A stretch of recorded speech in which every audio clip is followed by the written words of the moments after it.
સતી અહલ્યા વાવ માત્ર એક ઐતિહાસિક બાંધકામ નથી, પરંતુ તેની પાછળ ઇતિહાસ, આસ્થા અને રહસ્યની અનેક કહાનીઓ જોડાયેલી છે. અમદાવાદ સહિત ગુજરાતમાં આવેલી ઘણી પ્રાચીન વાવ પાણીના સંગ્રહ માટે બનાવવામાં આવતી હતી, પરંતુ સતી અહલ્યા વાવ તેની વિશેષ રચના અને લોકકથાઓના આધારે અલગ ઓળખ ધરાવે છે. આવો જોઈએ. TV13ના ડિજિટલ પ્લેટફોર્મ સાથે આજે એવી વાવની વાત કરીશું કે જે આવી છે અમદાવાદના વાડજ વિસ્તારમાં.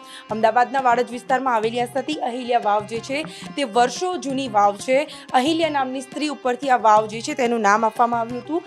મુખ્ય કારણ એ હતું આ વાવનું કે જ્યારે પહેલાંના જમાનામાં પાણીની તંગી હતી, પાણીની સમસ્યા હતી, ત્યારે આ વાવને પાણીનો સંગ્રહ કરવા માટે બનાવવામાં આવી હતી. પરંતુ ત્યારબાદ આ જે વાવ છે તેને અહિલ્યાના જે સ્ત્રી હતી તેના નામે સતી તરીકે તેમને માનવામાં આવ્યા હતા, એટલે કે સતી અહિલ્યા વાવ નામ આપવામાં આવ્યું હતું. વર્ષો જૂની આ વાવ છે તે લોકો માટે અત્યારે એક હેરિટેજનું સ્થાન તો બની છે, પણ સાથે લોકો અહીંયા પોતાની પ્રી વેડિંગ ફોટોગ્રાફી હોય કે પછી કોઈ પણ પ્રકારે પોતાની યાદોને કંડારવા માટે આવતા હોય છે. મુખ્ય આકર્ષણ આ વાવનું એ છે કે અહીંયા જે કોતરણી છે અને અહીંયા આવેલા જે શ્લોકો છે તે ક્યાંક ને ક્યાંક લોકો માટે એક જિજ્ઞાસા પૂરી પાડે છે કે આ એકચ્યુઅલી વાવ કયા પ્રકારની છે. વાવની જો વાત કરવામાં આવે તો આ જે વાવ છે, જે અહિલ્યા વાવ છે, તે લોકો માટે હવે આકર્ષણનું કેન્દ્ર બની છે. સ્થાનિક લોકવાયકા મુજબ આ વાવનું નામ અહલ્યા નામની એક સન્નારી સાથે જોડાયેલું છે, જેમને લોકો સતી સ્વરૂપે પૂજે છે.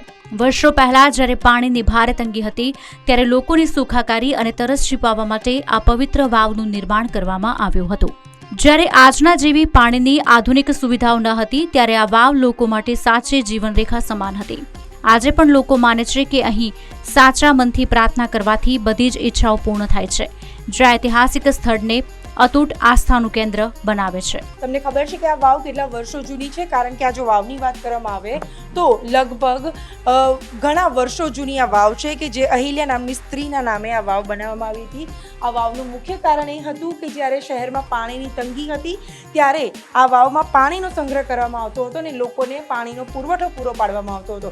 કહેવાય છે કે એક જમાનામાં ભૂગર્ભ રસ્તાઓ પણ હતા કે જે રાજા મહારાજાઓના સમયમાં અહીંયાથી ભૂગર્ભ રસ્તાઓનો પણ ઉપયોગ કરવામાં આવતો હતો કે જ્યારે કોઈ પણ યુદ્ધ થાય તો ત્યારે આવા જે ભૂગર્ભ રસ્તાઓ છે તેનો ઉપયોગ કરવામાં આવતો હતો. પરંતુ હાલ આ જે વાવ છે તે લોકો માટે આકર્ષણનું કેન્દ્ર બની છે, કારણ કે અમદાવાદની અંદર આવેલી જે આ વાવ છે તે ક્યાંક ને ક્યાંક લોકો માટે આકર્ષણનું કેન્દ્ર બની છે. અને અહીંયાની જે કલાકૃતિઓ છે, અહીંયાના જે શ્લોકો છે, આ જે વાવની કોતરણી છે તે જોવા માટે લોકો આવતા હોય છે.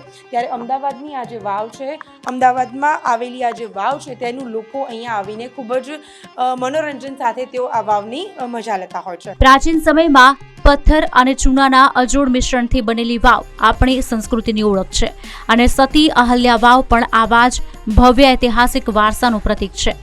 સુંદર કોતરણીવાળી થાંભલા અને બહુસ્તરીય સીડીઓ અને ઊંડા કૂવા ધરાવતી આ વાવની સ્થાપત્ય શૈલી એટલી અદ્ભુત છે કે કાળઝાળ ગરમીમાં પણ તેની અંદર અદ્ભુત ઠંડક રહે છે, જેના કારણે પાણી લાંબા સમય સુધી શુદ્ધ અને સુરક્ષિત રહેતું હતું. આ પ્રાચીન વૈજ્ઞાનિક પદ્ધતિ માત્ર પાણીના સંગ્રહનું સાધન નથી, પણ તે પોતાની અદ્ભુત કળા, અતૂટ આસ્થા અને અનેક લોકકથાઓને આજે પણ તેમની પોતાની અંદર સમેટીને બેઠેલું એક પવિત્ર કેન્દ્ર છે. યજ્ઞ મોહન સાથે બ્રિંદા રાવલ, TV13 ગુજરાતી, અમદાવાદ.